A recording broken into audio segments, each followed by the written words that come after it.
Well, thank you very much for being here. At today's cabinet meeting, I've just returned from a very historic trip to Europe where we've made incredible progress toward achieving greater peace, security, and prosperity for America, for our allies, and in fact for the entire world. The meetings with NATO, the United Kingdom, and with Russia were a tremendous success, and I think you will see that, and it'll play out over a period of years, frankly, but they were a tremendous success. At home, our economy is thriving and booming like I would say never before. People are looking and they're trying to find times, and there's never been a time like this. We've created more than 3.6 million jobs since the election. We are in the longest positive job growth streak in history, in the history of our country, or at least on record. Unemployment has fallen for every demographic group, every single group. African American unemployment has reached its lowest levels by far in history. Hispanic unemployment is at its lowest levels in history. Asian unemployment is at its lowest level in history. Women's unemployment is at the lowest level in 65 years. So those are tremendous numbers. The consumer and business optimism polls have reached the all-time highs, highest number ever recorded. In today's meeting, we will focus on a very important issue, workforce training, as part of our commitment to buy American, hire American, and frankly, to make America great again. I'm going to pretty soon have to take that word again out because we are moving at a level that few people would have ever thought possible, including job numbers and growth. And some big numbers have come out already, and I guess numbers will be coming out over the coming weeks, and I would expect they would be very, very good. I always talked about growth. Growth solves a lot of difficulties, a lot of problems, and you see that happening. We will hear from Ivanka, from Secretary Acosta, Secretary Ross, Secretary DeVos, and Administrator McMahon about important actions we're taking in partnership with the private sector and state and local governments to expand vocational education, career and technical training, and on-the-job training. And the reason we're doing this is that so many companies are moving back to the United States like nobody ever thought possible. And we need people. We need trained people. We need people that know trades. And we're starting a very intensive program of training people so that when these companies, these great companies, come back into the country, many of them left years ago, they're coming back now because of what we're doing. Whether it be the regulations or the massive tax cuts, they're coming back, and it means jobs. And that's why the unemployment numbers are so good. And you've seen nothing yet. So we need people to really be able to take these jobs. That will have a positive impact even on immigration. We need people to come in on a merit basis because we have to be able to provide jobs. We have to be able to provide the people that are running these massive companies with labor. So tomorrow I'll be making a big announcement about workforce training initiatives, which aims to give every American citizen an opportunity to achieve their American dream. I want to have choice, just like we have now with the veterans all approved, which nobody thought would be possible. The vets now, instead of standing in line for 2 weeks or 1 week or 3 months, they can go out and see a doctor, and we pay for it. And it turns out to be much less expensive, and they are loving it. Nobody thought it was possible to get that. So I want choice for workers so that if they don't like their job, they can go get another job, and they'll find one that they really love, and they'll love getting up in the morning and going to work. So that's what we're working on. Tremendous numbers of companies are coming back into our country. Tremendous dollars are coming back. We have hundreds of billions of dollars are pouring back into our country because of our tax cuts and reform. We're allowing these big companies that have billions of dollars offshore to bring that money back into our country. Before we had the bill passed on tax cuts and reform, it was virtually impossible to get money brought back into our country. Now you look at Apple, I believe they're bringing in about $250 billion, and they're putting that to work in the United States. Other companies are likewise bringing in billions and billions of dollars. So we've never seen anything like this before. I think ultimately the number could be $4 trillion. So these are not numbers that anybody has ever even heard of or would ever be familiar with, because it never happened before. But it's happening under the Trump administration. And with that, I'd like my daughter Ivanka to start. This has been a very important issue, women's issue and this issue, two issue. Any woman's issue is very important to Ivanka, and the issue of workplace employment and jobs and training has been really at the top of her list. So Ivanka, could you say a few words, please? Absolutely, and maybe I'll move over here so you don't have to look behind. I'll ask the press, would you like to stay or would you like to leave? Oh, thank you. Thank you. Well, thank you, President, and thanks to the Trump administration's pro-growth policies, we see that the economy is roaring. Unprecedented deregulation and tax cuts have been a central component to the success of this administration's economic agenda. GDP growth last year surpassed all expectations. The unemployment rate currently sits at just 4%, and 3.7 million jobs have been added since the election in November of 2016. America's economic future is bright. Last month alone, 600,000 additional Americans entered or re-entered the workforce. And there are millions of prime-aged Americans poised to join the workforce now that there are new and better jobs available. More people who have been discouraged and sitting on the sidelines are now throwing their hat back into the ring and deciding to look for a job. Our strong economy has brought a long-standing critical issue to the forefront. Employers are having trouble finding enough workers with the right skills. Job openings exceed the number of unemployed people in our country for the first time in recorded history. As we know, a robust labor market is great for the American worker. Wages are finally beginning to rise after almost a decade of stagnation, and people are coming off the sidelines and back into high-demand fields. However, current public investment in education and skills is de minimis after the age of 25, not reflecting an evolving economy in which workers must continually update their skills in response to the changing employer needs and an increasingly digital economy. Further, while employers themselves typically invest substantially in training for college-educated workers, they invest only half of that in workers with just a high school degree. This is beginning to change, and this administration is seeking to catalyze and accelerate private sector commitment to all of our workers. Already, the administration has taken critical steps to ensure all Americans have a pathway to good-paying jobs, and tomorrow, President Trump will take another important step to prioritize and expand vocational educations so that we can create and fill American jobs with American workers. President Trump will sign an executive order to establish the National Council for the American Worker and a separate advisory board.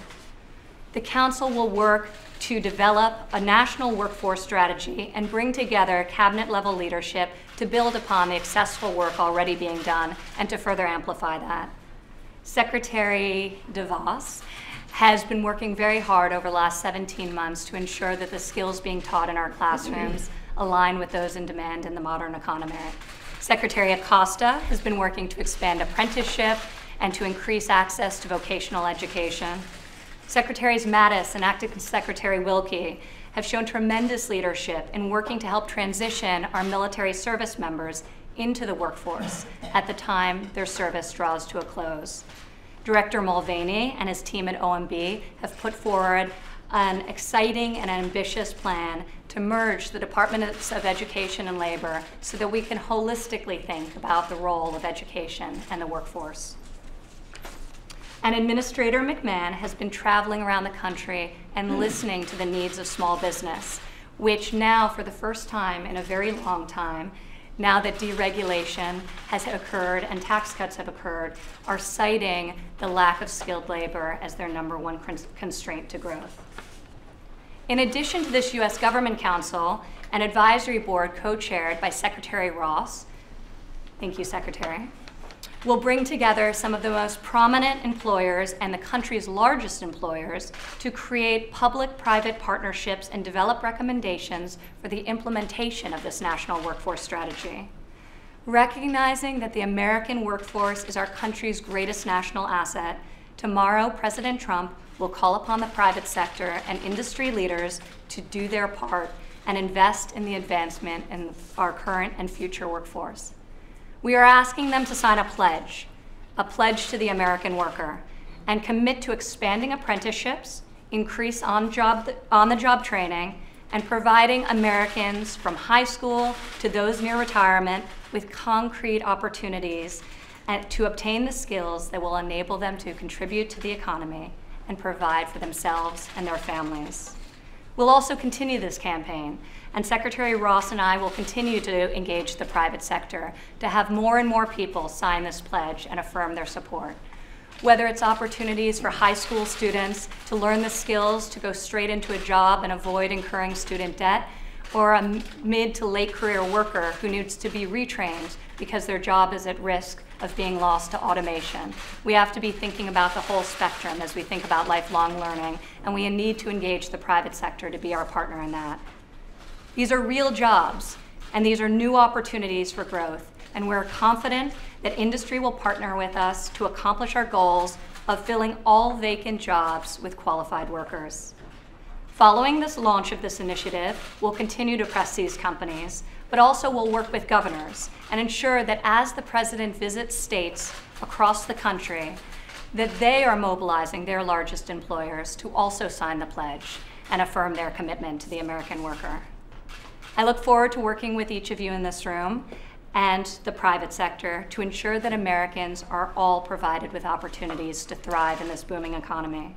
I'd also like to thank the great team at DPC, Kara, Andrew Bremberg, for their help, Chris Liddell, and of course the Vice President, who's been such a champion on this issue during his time as Governor of Indiana, and has implemented so many great workforce training programs in his state. So thank you for your leadership, and thank you, President Trump, for enabling us to really develop this holistic solution and empower every American worker with the opportunity to thrive. Thank you. Well, thank you very much. Wow. So if that were Ivanka Smith, the press would say, that was totally brilliant. We've never seen anything like that. As Ivanka Trump, they'll say, she was okay. That was great. That was really great. Unbelievable. I just wanted to tell you that we have had very good sessions with Mexico and with the new president of Mexico, who won overwhelmingly, and we're doing very well on our trade agreement. So we'll see what happens. We may do separately with Mexico, and we'll negotiate with Canada at a later time. But we're having very good discussions with Mexico. On July 25th, the leaders of the European Union will be coming to see us at the White House. And as you know, I've made no bones about it. They have massive trade barriers where our farmers can't sell there for the most part. They have other barriers on cars and lots of other things, even medical equipment, where it's very, very difficult to sell into the European Union. And they're going to be coming on July 25th to negotiate with us. We said if we don't negotiate something fair, then we have tremendous retribution, which we don't want to use, but we have tremendous powers. We have to, including cars. Cars is the big one. And you know what we're talking about with respect to cars and tariffs on cars. And they know better than you do. They know better than all of us do what that means. So they're going to come and they're going to try and negotiate a deal. We have very good relationships with Jean-Claude and Donald, all of them. But they're going to be coming to the White House on July 25th, so that'll be very interesting to see what happens. But Mexico's coming along very well. We've had really, really good discussions with them, and I think we can say that's pretty far advanced. It's getting closer all the time. Okay. With that, I'd like to ask Secretary Acosta to take over the stage and say a few words, Mr. Secretary. And you're doing a fantastic job, by the way, in case nobody's told you that. Thank you, Mr. President. Well, as you mentioned, we have a tremendous economy. Record low unemployment. The Federal Reserve is estimating it's going to go even lower. And this is the first time since we've kept the data that we have more open jobs than job seekers. And so we've been implementing the apprenticeships since your election. There have been 300,000 new apprenticeships created. And I think this year we will see commitments for at least 300,000 additional apprenticeships. We are working on prisoner reentry initiatives. When an individual leaves prison, the best that we could do for the individual, the best that we can do for society is help them find a job. And we're working very diligently on prisoner reentry initiatives. We're addressing the opioid crisis by incorporating job training and education within opioid centers. So when someone leaves treatment, they're ready for a job. And we're also looking at delicensing initiatives.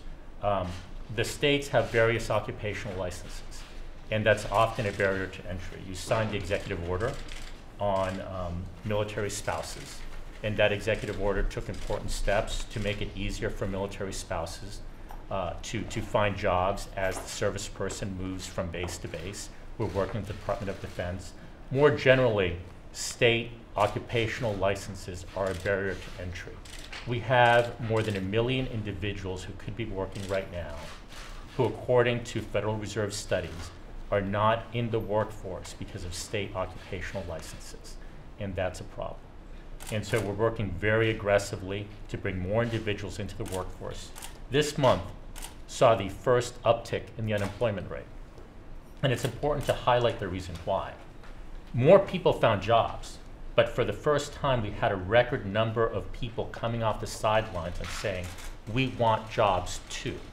And so 601,000 Americans said, we are now ready to look for a job.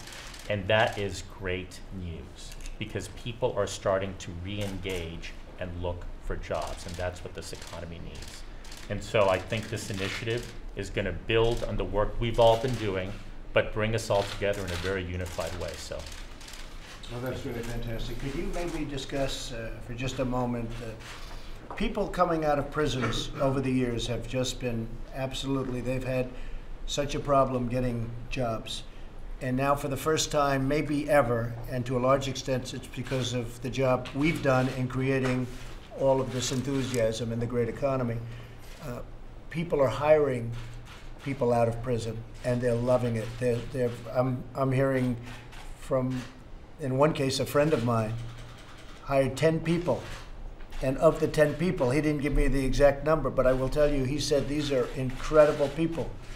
And it's all because of the economy that he did it, because he was having a hard time getting somebody.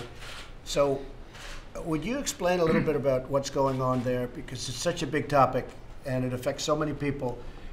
And they have that aura that people did not like, and all of a sudden, for the first time really, people coming out of prison are able to get jobs and really have a very productive time for them and their families. So you might want to explain that. That's right, Mr. President. I was out in Las Vegas about 3 weeks ago. I was visiting with John Ponder, who spoke in the Rose Garden here, who runs Prisoners for Hope, a reentry program. And his program goes into the prisons and works with individuals in cooperation with the prison system and the district attorney to provide skills and education before someone leaves the prison. And so when they leave prison, they have a number of businesses that are working with this program that are ready to hire them. And I spoke to the businesses that were there, and the businesses said, we hire these individuals because they are great employees, because they've been in the prison system, they don't want to go back, and they're incredibly dedicated. And as impressive, they had some of the individuals who had been through the program, who'd been in prison and now had jobs. And they said, when we take a job, we're taking not just for us, but we're taking it for those that are coming behind us. Because if we mess up, if we don't do a good job, we are costing not just our own job, but the jobs of all those others because the employer may not hire other former prisoners. And I thought that acceptance of responsibility by those former inmates, that it was not just for them, but for future inmates needing jobs, spoke to the quality of that one program and spoke to the reason that so many employers in this program were successfully hiring. I looked at the metrics of this program, and the metrics, the employment rate for that program was higher than a lot of colleges. And that really says a lot about how successful many of these programs can be.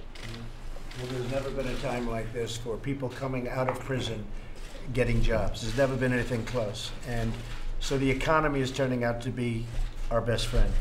So it's really good. Now, did you ever have so many cameras shooting you from the back? And I'm watching you and I'm saying, thank goodness he's got a beautiful head of hair. And a little spot. You did a great job, and you're doing a great job. Thank you. And we appreciate it. Secretary Ross? Thank you, Mr. President. The President's tax cuts and regulatory reforms are creating a new wave of growth in our advanced manufacturing and technology industries, along with demand for thousands of skilled workers. Our strengthening economy is a godsend for many millions of Americans who want to be part of the workforce and who now have the opportunity to participate productively in our economy. The lack of adequately trained workers is a major issue for American employers, and it is being addressed by this new council, of which I'm most honored to be a co-chair with Ivanka Trump, Secretary Acosta, and Andrew Bremberg. Since November 2016, 876,000 new jobs have been created in industries that produce goods, including 411,000 construction jobs, 374,000 manufacturing, and 91,000 mining. This past June alone, 53,000 new jobs were created in those industries, including 36,000 in manufacturing.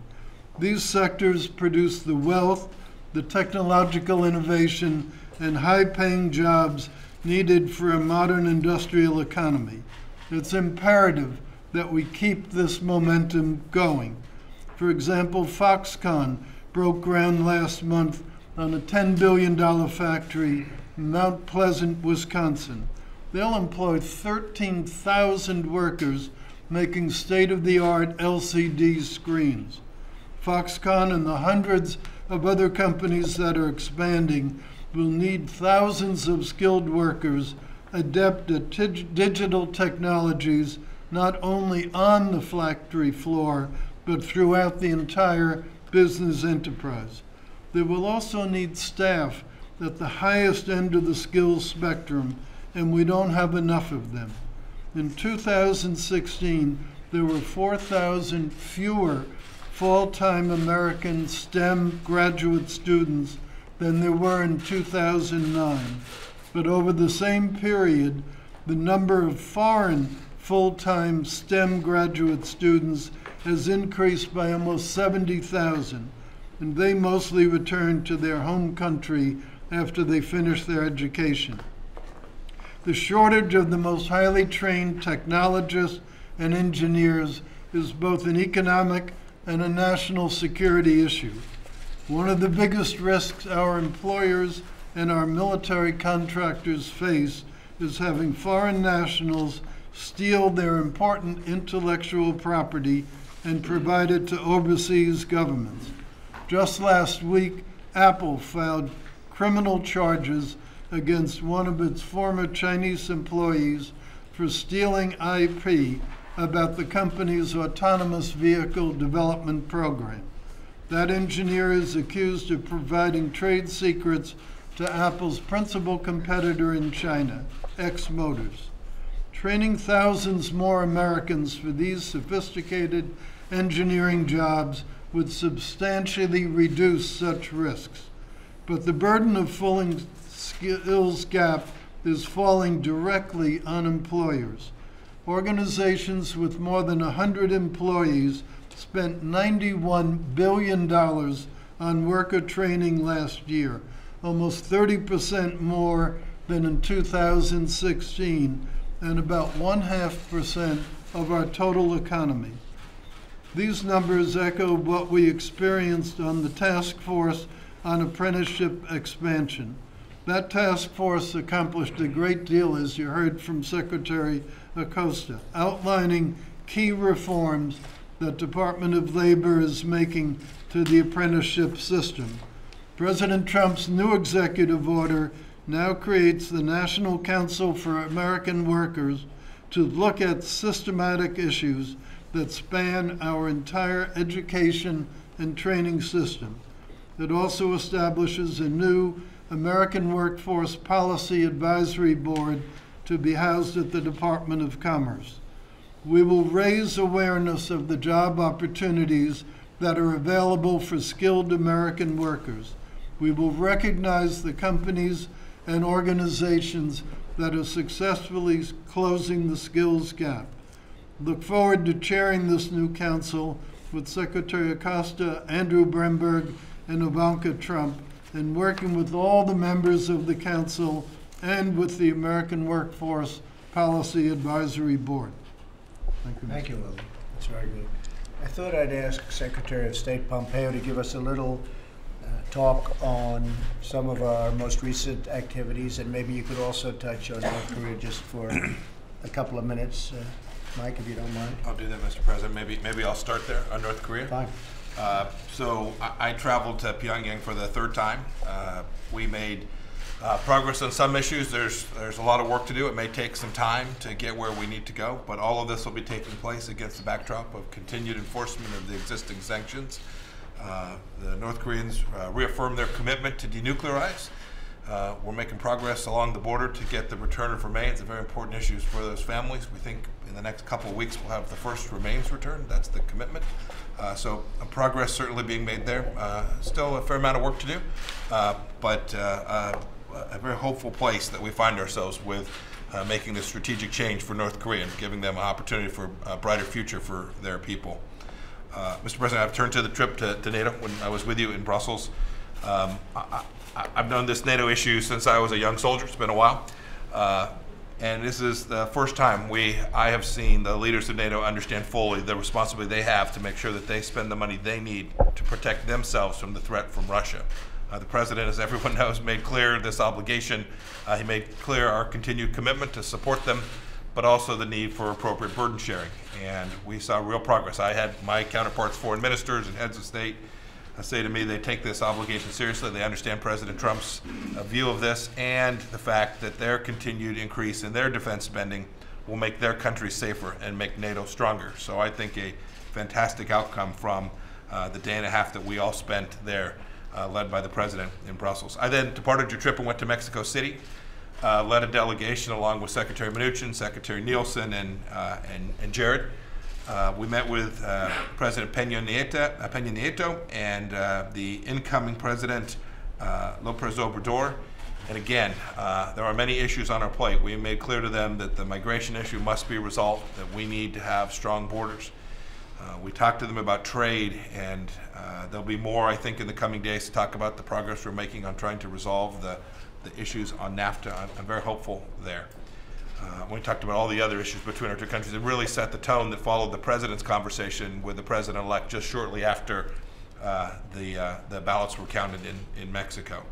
It was really remarkable to see the Mexican government transition in a way that demonstrated democracy.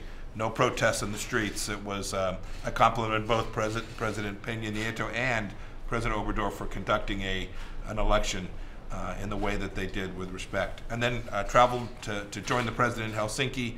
Had the chance to meet with my counterpart, Foreign Minister Lavrov, and the President's discussion with President Putin set the conditions where we can find overlapping space.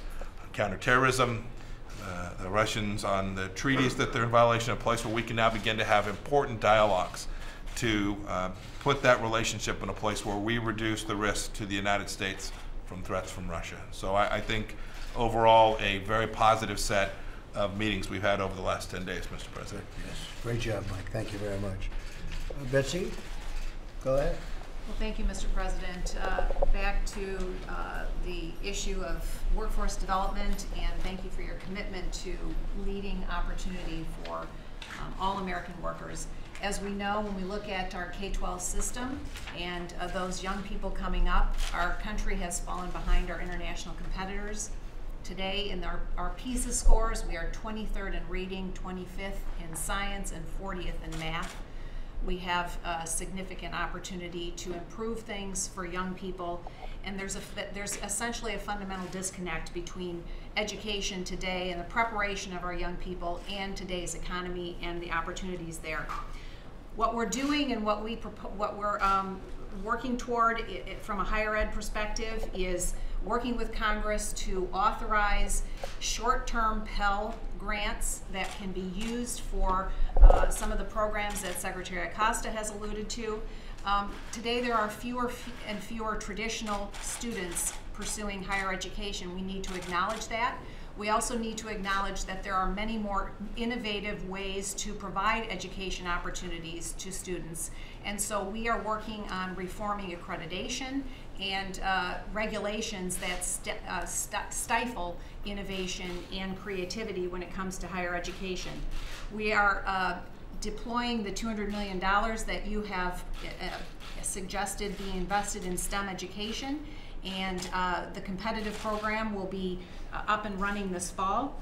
We are working closely with Congress and with Secretary Acosta to reauthorize the Perkins Act, which will again provide more opportunities to access these opportunities both in high school, as early as high school, and then into higher ed. We also are working to support the proposed merger between the Departments of Labor and Education, knowing that our future really depends on a nation that is prepared, people that are prepared for the opportunities that are not only here today, but that will be with us tomorrow. And so I look forward to working with my fellow cabinet members to pursue these opportunities and options. Thank you very much, Betsy. Secretary Azar, could you maybe just spend a little time on talking about what we're doing about drug pricing? Absolutely. Thank you, Mr. President. So we, of course, last year approved a record number of generic drugs, saving consumers over $8 billion to the system so far. We also changed how we pay for drugs, reducing out-of-pocket expenditures for seniors by $320 million a year for our senior citizens. We had a whole suite of legislative proposals that we are waiting on Congress to enact that would reform our senior drug discount program to reduce out-of-pocket spending and to put more of the burden on the middlemen who run those programs. We have our blueprint for prescription drug pricing that we rolled out a couple of months ago. We just closed the comment period on that a couple of days ago, so we've received over 3,000 comments. We want to go into this. It's a complex area. We're talking about the complete restructuring and reform of $400 billion of the American economy. President Trump's doing it the right way, which is seeking input from experts. We got that input. We are right now, over the next several weeks, going to be rolling out several major initiatives as part of the drug pricing plan. Last week, we already announced that we will be reducing what we pay for new drugs in the senior drug program. When new drugs come on the market, reducing the amount that we pay for those already. We yesterday announced a major reform of our over-the-counter drug program so that every citizen can get drugs cheaper and without a prescription. This morning, we rolled out our biosimilars strategy. So that's to create a generic-like market for these high-cost biologic products. So that Commissioner Gottlieb rolled out just this morning. And then over the next several days, we've got a whole suite of actions coming. Which I will not give the media the benefit of until it comes out. That's great. And Pfizer, as you know, had a major drug price increase, and we spoke to them, and I have great respect for the company and for its leader, and they rolled it back to zero. And we very much appreciate what Pfizer did. We didn't like the increase, but we liked what they did. They responded properly, so we appreciate that very much. Linda McMahon, please. Thank you, Mr. President. Clearly, to reiterate part of what's been said this morning, the tax cuts, regulatory rollback, have clearly created a boom in our economy. Small businesses are growing, but when I travel around the country and listen to these small businesses, I hear also about the lack of skilled workers for them. And if you can respect the position of small businesses, as big businesses grow, as they're raising wages, as they're making better benefits, not only to attract perhaps workers from other big businesses to come and work for them, the small business guy gets crushed a little bit because he can't compete with that increase in wages and the increase in benefits. So how are we going to help our small businesses? And if you've said many times, small businesses are big business. 30 million of them in our country. They're the backbone of the economy. So what SBA is helping to focus on is the training of a skilled workforce. And we're going to put together a nationwide plan for helping support incubators around the country and accelerators, because they really, and maker spaces, they are doing incredible jobs of training workforce coming out. And so as we go into these incubators, small businesses are already growing there. How do we take them from that position, putting them into the workforce? They are actually providing then more and more of the skilled workers. So I think it's going to be a great plan to coordinate that on a nationwide basis through our incubators. I've seen it working, and I've also seen a lot of what's been discussed today about the apprenticeships and the programs that Betsy's been working on with education. I was actually in Charleston, West Virginia yesterday, and I was touring a small business, Alpha Technologies, but they are located on a campus of Bridgeway Community and Technical College. On that campus, one whole area of technical innovation is being sponsored by one of the local manufacturers. And when you go in, all of the equipment that's in that training program at the community college is being provided by the business. The workers come and spend 2 days on campus, 3 days at the company. They're earning about $40,000 through the whole period of being in school. So they're graduating with the skill that company needs, and they can move right from the community college right into the business. And I think that's the kind of program that we're going to see fostering, because it is that calibration that we're looking for, so that businesses get the kind of skilled worker they need by the public-private partnership. So all in all, it's such a good story everywhere, and I keep hearing, many thanks for the tax cuts, regulatory rollback, because it is absolutely energizing what's going on. So Linda McMahon has done an incredible job, and I have to say, because I've known her and her husband Vince for a long time, they built a great business, and Linda was a very big part of it. For those of you that don't know, I know she was a very, very big part of it. So thank you for what you're doing a fantastic job.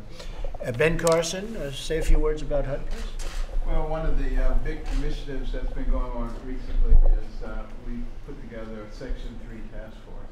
Section 3 of the Fair Housing Act says that if you're receiving HUD funding, there's an obligation to hire, train, or give contracts to the low-income people in that area.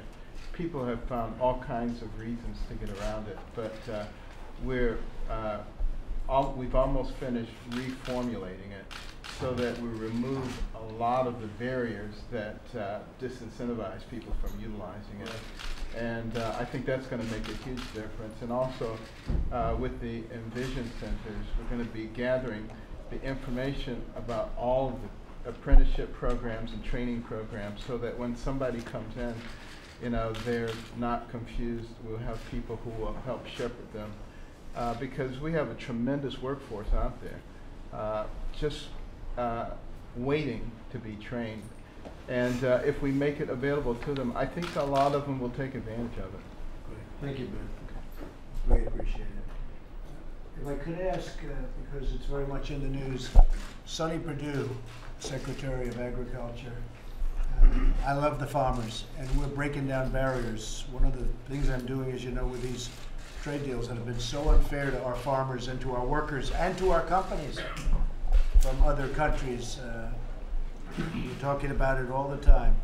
And we're breaking down barriers so that our farmers can sell their goods to other countries like they sell their goods to us. And one of the examples is Canada. They charge us on dairy products 275% tariff. 275%. It's just not appropriate. It's not fair. And there's a big imbalance, even though a lot of people don't think there is. But there is a big imbalance between Canada and the United States in terms of surplus and deficit. But perhaps you could talk a little bit about the farmer, and I think they understand exactly what we're doing, and we're doing it as rapidly as possible, and we're taking some strong measures. But it's not fair when, I won't mention specific countries, but you know the ones I'm talking about, when certain countries have barriers that make it impossible for our farmers to sell into those countries, and yet they sell all sorts of products into ours unrestricted. Very unfair. Sonny? Your farmers in America, Mr. President, understand that you're taking this fight on their behalf.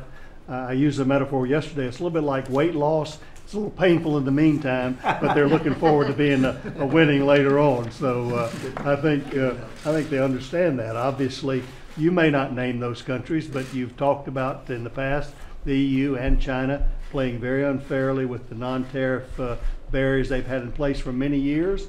In many ways, and our patriot farmers understand that you're the first one to attack this.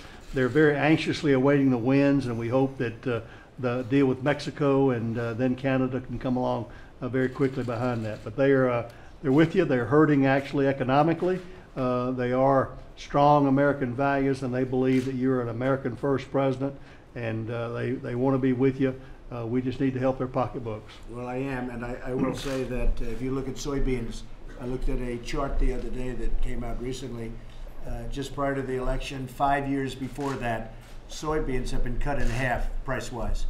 Now, I've only been here for a little more than a year and a half with Mike, but I will tell you soybean is way down over a 5-year period prior to the election. So something has to be done, and you know that over a 15-year period, pricing and farms and everything else has been very much trending down. So we're going to straighten that out, and they have to bear with us, but they're great American patriots, and they really are something. They're very special people. Mike, would you like to say something? Mike Pence? Thank you, Mr. President. And as I told you yesterday, good to have you back after a successful week of international engagement. It should come as no surprise to the American people that you are right back here at the White House focusing on American jobs. And I truly believe that we're here in a large measure because of the connection that you made to working Americans. And I truly do believe that this government-wide initiative that you will set into motion tomorrow with the Council for American Workers, bringing together a broad range of cabinet agencies, is a reflection of the promises that we made to working Americans. It is remarkable to think that we're at a time where there are more job openings in America than there are people looking for jobs. But the efforts that are reflected here, I think, demonstrate that you're a president. This is an administration that believes that all honest work is honorable. I've seen the way you interact with working Americans across this country. You love people that know how to make things and grow things. And this commitment to skills education, to vocational education, I think is a reflection of that. And I'm very excited to be working with you on it. Having had the experience of working in this area a bit when I was governor of Indiana, I see how enthusiastic the American people are for this. I especially want to thank Ivanka Trump for her work in this area, bringing together all these various agencies and all the cabinet members who are working so much. I truly do believe that this will be a centerpiece and a legacy long after we finish our work here that will pay dividends for prosperity for the American people. I think so, Mike. I do think so. Thank you all very much. Appreciate it. Press, Thank make you. your way out. Is Russia still targeting the U.S.? Is Russia still targeting the U.S., Mr. President? Thank Press, you let's much. go. Make your way out. No, you don't believe that to be the case? Let's go. We're finished here. Press, let's go. Thank you very much, everyone. Make your way out. Can you just We're clarify? doing very We're well. moving. Let's go. We are doing Keep very moving. well, and we're doing very well probably as well as anybody has ever done with Russia. And there's been no president ever as tough as I have been on Russia. All you have to do is look at the numbers, look at what we've done, look at sanctions, look at ambassadors not there, look unfortunately at what happened in Syria recently. And I think President Putin knows that better than anybody, certainly a lot better than the media. He understands it, and he's not happy about it, and he shouldn't be happy about it, because there's never been a president as tough on Russia as I have been. Okay, thank you very much.